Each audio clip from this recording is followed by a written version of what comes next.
உள்ளதை சொல்வதில் என்னதான் பயனம்மா? பயன் ஒன்றும் இல்லை, பாவம்தான் செய்தோம். அந்த பாவம் உன்னால் தான் கலாவதி. பொறுமை இழந்து யசோதையை காண போனதின் விளைவு நமக்கெல்லாம் இந்த நிலை. அதுதான் இப்படி அழ வேண்டி வந்தது. ஆத்திரப்பட்ட நான் கண்ணன் முகத்தில் வெண்ணெய் தடவியதை நினைத்து அன்று முழுவதும் எனக்கு தூக்கமே வரவில்லை. இனிமேல் அதை பற்றி பேசி என்னடி? இப்போது செல்ல கண்ணனை காண முடியவில்லையே. எப்போது பார்ப்பது இனிமேல் கண்ணனை? அழு.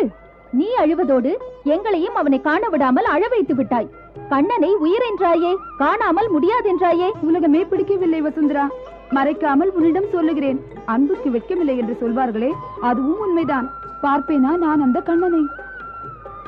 கண்ணன் முகம் பார்த்து கொண்டிருந்தாலே போதும், எனக்கு பசி எடுக்காது, கவலை ஒன்றுமே தெரியாது.